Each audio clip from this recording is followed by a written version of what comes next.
Alright. Love is kinda crazy when One of the most haunted places in Niagara to visit is Old Fort Erie. It's where the bloodiest battle was fought during the War of 1812.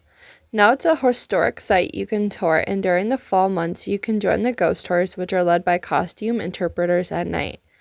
I don't think I would be freaked out, but when we visited, there was a haze across the battlefield, and most of the lightning came from lit candles, which made us see shadows that may or may not have been there.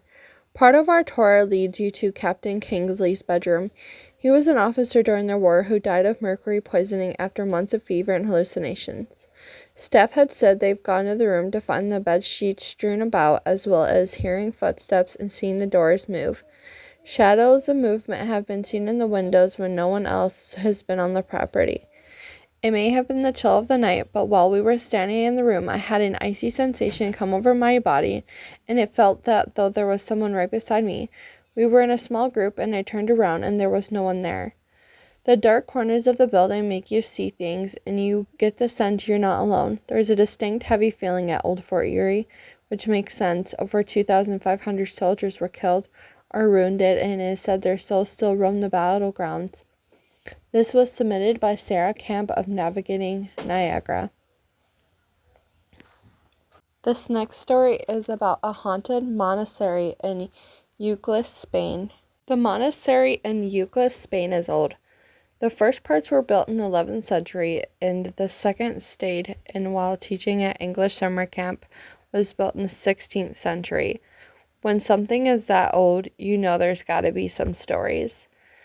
The monastery in and of itself is pretty creepy. It's really big, and there are catacombs underneath where they used to keep the bodies of the priests.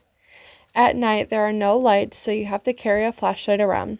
There are also huge paintings of a battle in the entryway, and the rumor is that if you stare at it for too long, the souls of the people that died in battle will haunt you. This year, the boys' dorm was next to a bathroom where a priest was found dead under suspicious circumstances in the 1980s. People have claimed to see him hanging around the monastery from time to time. One night in the girls' dorm, I woke up to one of my coworkers screaming bloody murder.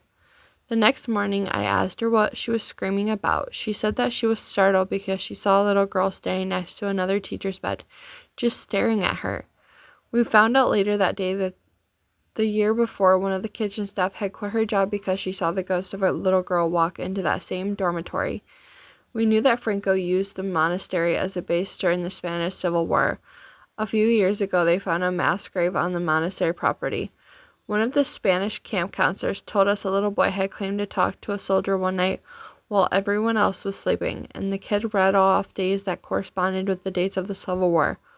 With all these stories, plus a lack of sleep, your imagination can certainly run wild. This was submitted by Liz of an Espana. Our next story is called The Ghost of Charlie Dixon. Despite being the only hotel located directly along Boston's Freedom Trail, I was worried about encountering the ghosts of America's founding fathers when I spent a night at Omni Parker House Hotel. Instead, I was on the lookout for the ghost of Charles Dickens. Dickens stayed at the Parker House a couple times during his American travels in the mid 1800s, and the mirror in his suit that he practiced reading A Christmas Carol in front of it, so preserved on the hotel's mezzanine level.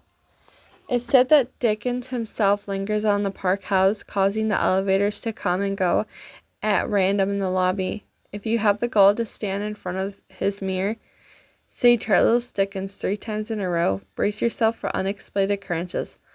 While we did indeed tempt the fates by repeating Dickens' names in front of the mirror, I'm happy to report that our stay was very unspooky. Perhaps the ghost of Charles Dickens was off that night.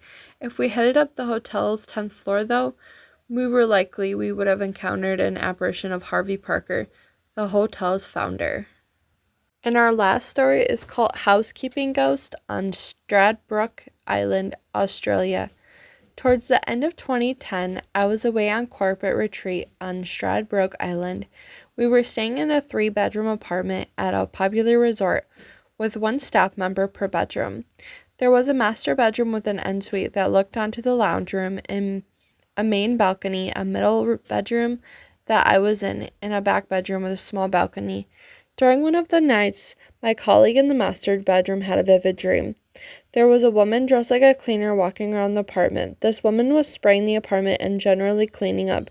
She spent a little while in the main living room, then walked towards the back bedroom and disappeared.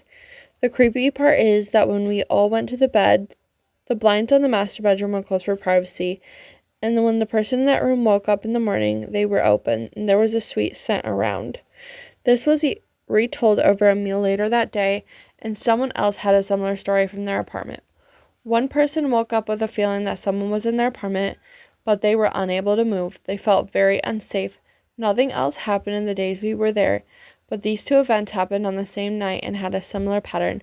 A presence in the main room, moving into a bedroom. I was lucky that there was no bad feelings about who or whatever was in the apartment. There was definitely a negative feeling about the other apartment. I don't necessarily believe in ghosts, but I'm not closed-minded enough to rule them out.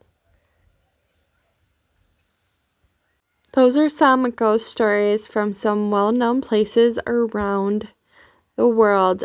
I want to do more videos like this because I feel like reading people's ghost experiences is really fun.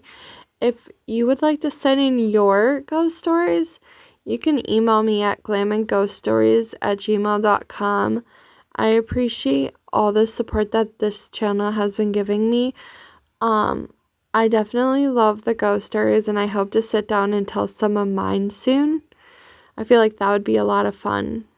I just want to say thank you guys so much for watching. If you made it through the entire video, make sure to like, comment, and subscribe, and I hope to see you in my next video. Bye, guys.